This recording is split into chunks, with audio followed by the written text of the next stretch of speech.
আজকের এই জামিয়া মদিনাতুল উলুম আশরাফিয়া মাদ্রাসা তার উদ্যোগে আজকের এই বাৎসরিক ইসলামী মহাসম্মেলনের সুযোগ্য সম্মানিত সভাপতি, বাংলাদেশ হেফাজতে ইসলামের সম্মানিত মহাসচিব আল্লামা শায়েখ সাজিদুর রহমান দামাত বরাকাতুহুল আলিয়া এবং আল্লামা শায়েখ বদরুল আলম হামিদি বরুণার পিসাব হুজুর, আমাদের আজকে বিভিন্ন পর্যায়ের ওলামায়ে হযরতগণ এখানে কথা বলেছেন, আরও কথা বলবেন। আমি মূলত যার ভালোবাসায় এই মাহফিলে দীর্ঘ একটা পথ অতিক্রম করে আপনাদের কাছে হাজির হয়েছি, তিনি আপনাদের এই এলাকার কৃতি সন্তান মাওলানা সোয়ায়েব আহমেদ আশরাফি, মুহতামিম এবং প্রতিষ্ঠাতা অত্র মাদ্রাসা। একটা মানুষ কতটুকু রুচিশীল হলে, কতটুকু তার দিলের মধ্যে গ্রাম এবং এলাকার প্রতি টান থাকলে এই মানুষটা এরকম জায়গায় এরকম একটা প্রতিষ্ঠান বানিয়েছেন, সংগ্রাম করছেন। চাইলে উনি এই প্রতিষ্ঠানটা ঢাকা অথবা ব্রাহ্মণবাড়িয়া টাউনে করতে পাইতেন, কোনো বেগ পাইতে হতো না, ছাত্র টাত্র দিয়ে মাখামাখি হয়ে যেত, ঠিক না? কিন্তু এই গ্রামকে ভালোবেসে এই গ্রামের মানুষকে হেদায়েতের পথে আনার নিয়তে এই প্রচেষ্টা তার। আমরা দিল থেকে দোয়া করি ইনশাআল্লাহ যে বাগান তিনি লাগিয়েছেন একদিন এটা ফলে ফুলে এমন সুশোভিত হবে, পুরা এই অঞ্চলের জন্য ইনশাআল্লাহ এটা একটা রোল মডেল হবে। আল্লাহ যেন কবুল করেন। ভাই, পৃথিবীতে অনেকের টাকা আছে, অনেকের বিশাল এলেম আছে, কিন্তু আল্লাহ সব লোককে দিয়ে সব খেদমত নেন না। আল্লাহ কতক লোককে দিয়ে খেদমত নেন, লোকের হয়তো যোগ্যতায় দুনিয়ায় কমতি থাকতে পারে, কিন্তু আল্লাহর কাছে কবুলিয়াত যদি এসে যায় তাহলে আল্লাহ রাব্বুল আলামিন অনেক ব্যক্তির দ্বারা এমন কাজ নেন ওই লোক চিন্তাও করতে পারে না, ঠিক কিনা? আমরা আল্লাহর কাছে দোয়া করি এই প্রতিষ্ঠানের জন্য। আমার সময় সংক্ষেপ, আমি সংক্ষিপ্ত সময়ে নির্ধারিত প্রসঙ্গে আপনাদের কাছে কয়েকটি কথা বলতে চাই প্রিয় ভাইরা। প্রথম কথা হচ্ছে, এই যে কোরআনুল কারীম যেটার জন্য প্রতিষ্ঠান করা হলো, যেটার জন্য আয়োজন করা হলো, গ্রামবাসীকে যেটার জন্য দাওয়াত দেওয়া হলো, আমাদের একটু জানা দরকার আগে যে এই কোরআনুল কারীম আসলে আমাদেরকে কি দিতে চায়, এটা জানার দরকার আছে না ভাই? আপনাদেরকে যদি বলা হয় ভাই কোরআন আপনার কি উপকার দেয়, বলে এটা আল্লাহর কিতাব, এটা হেদায়েতের কিতাব, এটা পড়লে সওয়াব হয়, এই সকল কথা আমরা বলি, কিন্তু কোরআন নিজের পরিচয় কোরআনকে কিভাবে দিয়েছে আজকে আমরা সংক্ষিপ্ত 5টি আলাদা আয়াতে কারিমার আলোকে আজকে আমাদের আলোচনার টাইটেল হচ্ছে কোরআন নিজেকে যে পরিচয়ে মানব জাতির কাছে পরিচিত করে। মনে থাকবে কি বলেছি? কোরআন নিজেকে যে পরিচয়ে মানব জাতির কাছে পরিচিত করে, এর উপরে আমি আপনাদের কাছে যতটুক সময় পাই আমি কথা বলবো প্রথমে সিদ্ধান্তে আসতে হবে আমাদেরকে যে আমরা যে কথাগুলি শুনবো এই কথাগুলি আমাদের হৃদয়ের মধ্যে ধারণ করার জন্য চেষ্টা করব। রাজি আছেন তো আপনারা? বহুত লোকজন আছে এখন পর্যন্ত মাহফিলে আসে না, আশপাশে ঘোরাফেরা করে, আড্ডাবাজি করে, চিন্তা করতেছে ভিতরে যারা বসে পড়ছে এদের তো কোনো কাম কাজ নাই, এই জন্য এরা আসছে। ভাই, এগুলা প্রত্যেকটা মানুষের ব্যস্ততা আছে, প্রত্যেকটা মানুষের সম্মান আছে, এইগুলা প্রত্যেকটা মানুষের হাতে অ্যান্ড্রয়েড ফোন আছে, এইগুলা মানুষ চাইলে তোমার মতো আড্ডাবাজি ফাপড়বাজি মেলার মধ্যে ঘুরতে পারত, কিন্তু কোরআনের ময়দানে বসা সকলের নসিবে জোটে না, ঠিক কিনা? আপনি এরকম একটা আয়োজন করে দেখেন, তাহলে আপনার মাথা নষ্ট হয়ে যাবে যে আয়োজনের জন্য কি পরিশ্রম করতে হয়। সাজানো বাগান আর সেই বাগানে মধু খাওয়ার জন্য আপনি আসতে পারেন না, কপাল পোড়া। কি বলছি? এই জন্য আল্লাহ আমাদেরকে বোঝার তৌফিক দান করুক। প্রিয় ভাইয়েরা, প্রথমত বলতে চাই কোরআনুল কারীম আমাদেরকে জানাচ্ছে কোরআন যদি মানুষের জন্য বেশি কল্যাণের দৃষ্টিভঙ্গি সে দেখতে নাও পায়, তাহলে মূলত প্রাথমিকভাবে কোরআন আপনার আমার জীবনে 4টা কল্যাণ করে। কয়টা? একসাথে বলতে হবে কয়টা? একটা মুখ বন্ধ করে রাখা যাবে না, বলতে হবে কয়টা? 4টা। আল্লাহ রাব্বুল আলামিন কোরআনুল কারীমের 10 নম্বর সূরা ইউনূসের 57 নম্বর আয়াতের মধ্যে বলছেন, ও আমার হাবিব আপনার প্রতি এখন যে ওহী দেওয়া হচ্ছে, এই ওহীটা জেনারেল কিয়ামত পর্যন্ত প্রত্যেকটা বনি আদমের জন্য আল্লাহ এর মধ্যে বার্তা ঢুকায় রাখছেন।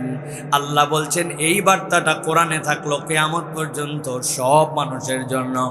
আল্লাহ বলছেন, ইয়া আইয়ুহান নাস ক্বাদ জাআতকুম মাউইযাতুম মির রাব্বিকুম ওয়া শিফাউল লিমা ফিস সুদুরি ওয়া হুদান ওয়া রাহমাতুল লিল মুমিনিন।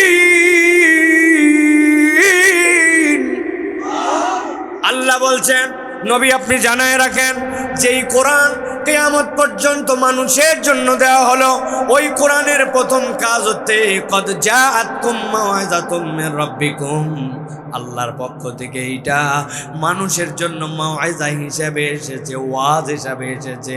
আল্লাহ বলতে চান এই মাউইজা, এই ওয়াজটা কি আমি আমার ভাষায় বলি, আল্লাহ কোরআনকে আপনার আমার জন্য প্রেসক্রিপশন করে পাঠাইছে।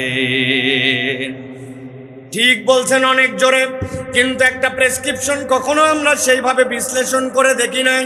আমার দিকে তাকান, আপনি কোনো ডাক্তার দেখানোর জন্য গেছেন, ডেডিকেটেড ডাক্তার যদি হয়, যেই ডাক্তার পড়ালেখা করা ডাক্তার, ওই ডাক্তারের প্রেসক্রিপশনের 3টা পার্ট থাকে। দেখেন তো হিসাব করে মিলাতে পারেন কিনা। উপর দিকে এরকম একটা দাগ দেওয়া আছে অথবা একটা ভাঁজ দেওয়া আছে, সাইড দিয়ে একটা দাগ অথবা ভাঁজ দেওয়া আছে। আপনি যেই না গেছেন, যাওয়ার পরে দেখেন প্রেসক্রিপশনের উপরে ডাক্তারের নাম, ডাক্তার কোন কোন বার বসে কোন কোন বার বসে না, এইটা তার বাংলা ইংরেজিতে লেখা থাকে, ঠিক কিনা? এরপরে নিচে দেখবেন আপনার নাম, আপনার বয়স, আপনার ওইখানে দেওয়া আছে, আপনার ডিটেলস লেখার জন্য এইখানে আছে।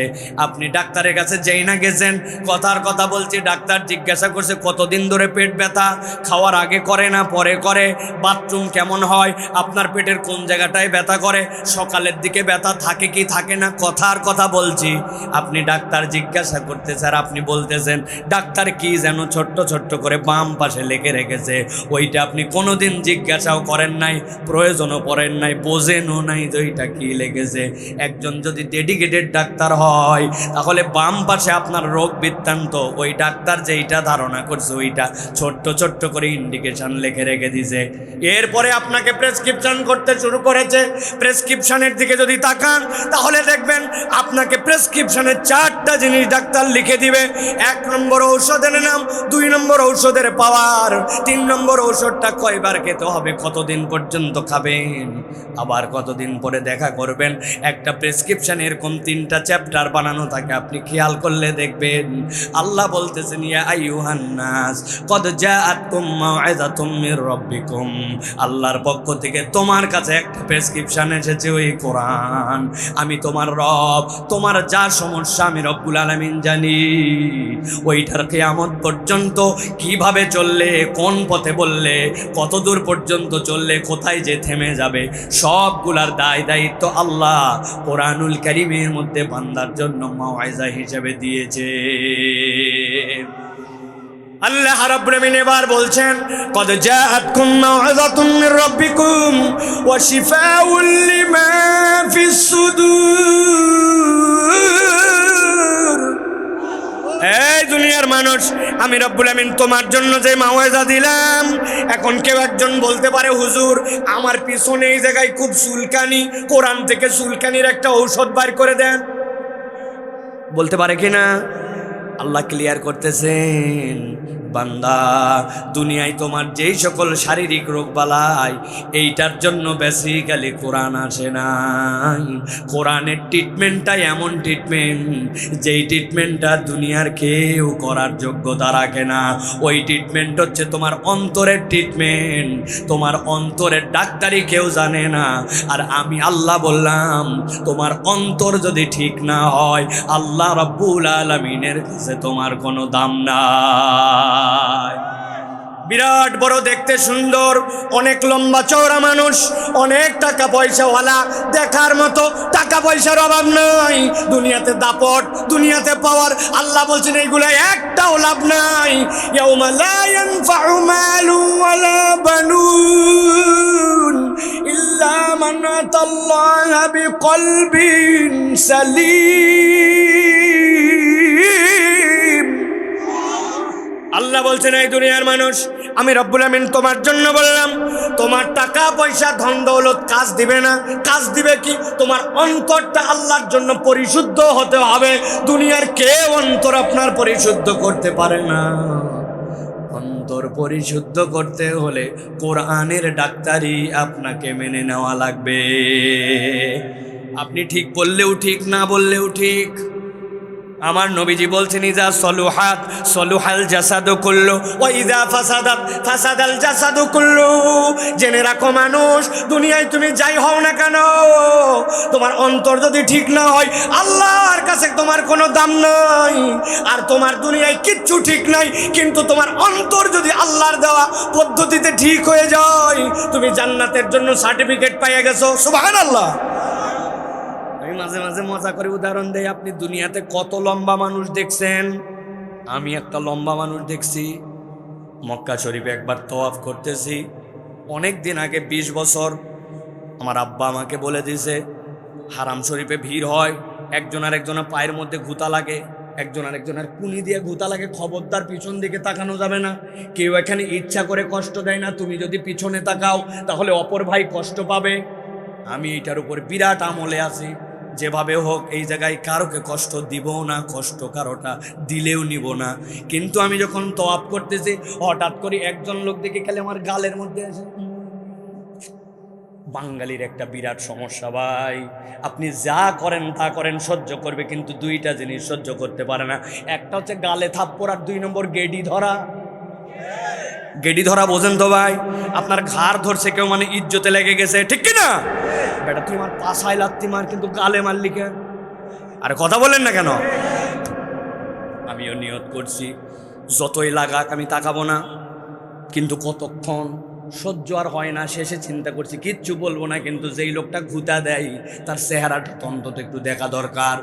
আস্তে করে ডান দিকে তাকাইছি, তাকায় দেখি কিরে লোক নাই, কিন্তু এত জোরে ঘুতাই। পরে বুঝলাম তাকায় ওনার পেট দেখা যায়। আমি এইরকম করে তাকায় দেখে ও আমার থেকে 1.5 হাত উপরে। পরে খেয়াল করে দেখলাম এই লোক তো আমারে ঘুতাই ইচ্ছা করে মারে না, ও স্বাভাবিকভাবে যখন এরকম করে হাঁটে, আমি এই বাঁটুর বাঁটু যে ওর স্বাভাবিক হাঁটাতে আমার এনে ঘুতালাম। আপনি কত কালো লোক দেখছেন? আমি একটা কালো লোক দেখছি। একবার দেখি খেলা হচ্ছে, খেলার মধ্যে দেখি হেলমেট পরে একজন আছে, কিন্তু দেখতেছি মাঝে মাঝে হেলমেটের ভিতরে আলো জ্বলে। কি রে, হেলমেটের ভিতর তো আলো জ্বলার কথা না। অনেকক্ষণ পর তাকায় দেখি ওয়েস্ট ইন্ডিজের প্লেয়ার। যখন মাঝে মাঝে সুইংগাম চাবায়, দাঁত বের করলে তখন আলো বের হয়, বাকি অন্ধকার। কথা বললেন না, আছে কিনা? আমার আল্লাহ রাব্বুল আমিন বলছেন, দুনিয়ার মানুষ সাদা কালো, ধনী গরিব এইগুলো আইটেম নয়। আমি আল্লাহ তোমাকে জানাই দিলাম, কদ জাআতকুম মাউইযাতুম মির রাব্বিকুম ওয়া শিফাউল লিমা ফিস সুদূর।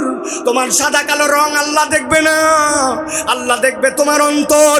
আল্লাহর জন্য যেই ব্যক্তি অন্তর ঠিক করতে চায়, কোরআন ছাড়া অন্তর ঠিক করার কোনো ডাক্তারই নাই।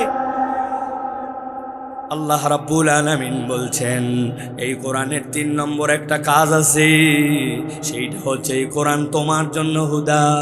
হুদা মানে তোমার জন্য পথ প্রদর্শক, হুদা মানে তোমার জন্য আলো, হুদা মানে আল্লাহর পক্ষ থেকে দেওয়া তোমার জন্য গাইডেন্স।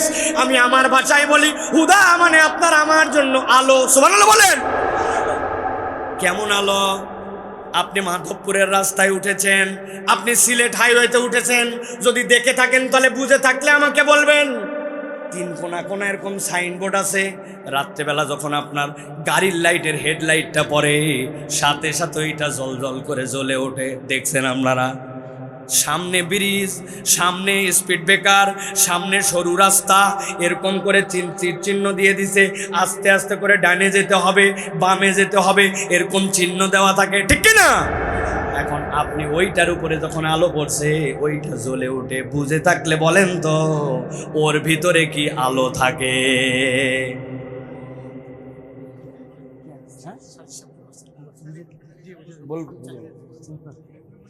আলহামদুলিল্লাহ, আমাদের আজকের মাহফিলের সভাপতি শাইখুল হাদিস আল্লামা সাজিদুর রহমান, আমাদের হেফাজত ইসলামের মহাসচিব, মহাপরিচালক দারুল আলকাম ব্রাহ্মণবাড়িয়ার আমাদের হজরত আমাদের মাঝে এসে গেছেন। লিল্লাহে তাকবীর, লিল্লাহে তাকবীর। আলহামদুলিল্লাহ, মাদ্রাসার ভিতরে কোনো প্রকার প্রাইভেট কার কেউ রাখবেন না। যারা রাখছেন দ্রুত মাদ্রাসা থেকে প্রাইভেট কার বলে বাড়ি করে 2 মিনিটের ভিতরে প্রাইভেট কার। ওইটার কারণটা বলে দেন, তাহলে বুঝবে যে ওইখানে হেলিকপ্টার নামবে। জি, মূল কারণ হলো মাদ্রাসার সামনে প্রাইভেট কার রাখছেন, কিছুক্ষণের ভিতরেই এখানে হেলিকপ্টার ল্যান্ড করবে। কিছুক্ষণের ভিতরেই মাদ্রাসার সামনে হেলিকপ্টার ল্যান্ড করবে। এজন্য মেহরবানি করে যে সমস্ত ভাইয়েরা গাড়ি রাখছেন, আপনারা মেহরবানি করে দ্রুত 2 মিনিটের ভিতরে গাড়ি সরিয়ে ফেলুন। আমাদের মঞ্চে আসছেন আমাদের আজকের মাহফিলের মধ্যমণি। জি, ভলান্টিয়ার ভাই যারা আছেন আপনারা মাদ্রাসা চলে যান। ভলান্টিয়ার, অ্যাক্টিভ ভলান্টিয়ার ভাই যারা আছেন আপনারা মাদ্রাসা কেউ একজন হবে না। আমাদের ভাই শেখ আব্দুল্লাহ মোহাম্মদ সাইফুল্লাহ কোরআনের চমৎকার আলোচনা করতেছিলেন, আমরা শুনতেছিলাম।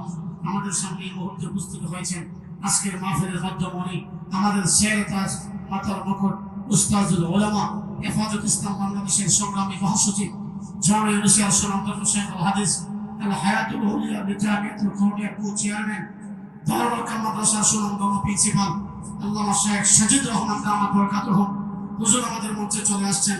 আল্লাহ তাআলা হুজুরের হায়াতে বরকত দান করুন, আমরা সকলে বলি আমিন। জি, আলহামদুলিল্লাহ, আমি কথা শেষ করে দিচ্ছি। আমি বলেছিলাম আপনাদের কাছে 5টা আয়াতে কারিমা আলাদা বলবো, আজকে সময় নাই। আমাদের ওস্তাদ এখানে চলে আসছেন, আমি শুধুমাত্র এই আয়াতের আর 2টা পয়েন্ট শেষ করে দিচ্ছি। তাহলে কোরআন আমাদের জন্য প্রথমে হচ্ছে মাওয়াইজা। মাওয়াইজা মানে আমাদের জন্য আল্লাহর পক্ষ থেকে এইটা একটা প্রেসক্রিপশন স্বরূপ। 2 নম্বর বলেছি শিফাউল লিমা ফিস সুদূর, এটা আমাদের অন্তরের জন্য ডাক্তারি। 3 নম্বর কোরআনুল কারীম হচ্ছে আমাদের জন্য আল্লাহর দেওয়া হেদায়েত, আল্লাহর দেওয়া আলো। ওই যে রাস্তার যে সাইনবোর্ডের কথা বলেছিলাম, ওইটার দিকে যদি ফোকাস দেন তাহলে ওইটা রিফ্লেক্ট করে আমাদের দিকে আলো নিয়ে আসে। ঠিক কেউ যদি কোরআন তার জীবনে ইনস্টল করতে পারে, এই কোরআন তাদের জন্য আলোর বার্তা বহন করবে, ঠিক কিনা?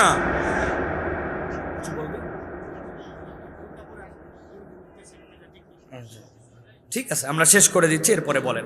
আর সর্বশেষ কথা হচ্ছে প্রিয় ভাইয়েরা, এই কোরআনুল কারীম হচ্ছে আমাদের জন্য রহমত। তবে আল্লাহ বলতেছেন ওই 3টা জেনারেল ইয়া আইয়ুহান নাস দ্বারা, কিন্তু আল্লাহ শেষ করেছেন ওয়া রাহমাতুল লিল মুমিনিন, ঈমানদারের জন্য কোরআন রহমত। এই আয়াতে কারিমার ব্যাখ্যায় 4টা মুফাসসিররা একমত হয়ে অন্যান্য কোরআনুল কারীমের প্রায় 11টা আয়াতে কারিমা নিয়ে আসছেন, যার মধ্যে একটা হচ্ছে আল্লাহ রাব্বুল আলামিন কোরআনে বলছেন ফাযাক্কির ফাইন্নায যিকরা তানফাউল মুমিনিন। এই তানফাউ আল্লাহ এই জায়গায় এটাকে খাস করেন নাই, এটাকে আম করে রেখেছেন। বান্দার জীবনে যত ধরনের কল্যাণ লাগবে, আল্লাহ সব ধরনের কল্যাণ মুমিন জীবনে এই কোরআনের জিকির, কোরআনের আলোচনা, কোরআনের সংবিধান, কোরআনের আইন, কোরআনের পৃথিবীর দ্বারা আল্লাহ ঈমানদারকে দান করবেন। আল্লাহ আমাদেরকে এই কোরআনকে ধারণ করার তৌফিক দান করেন, বলেন আল্লাহুম্মা আমিন।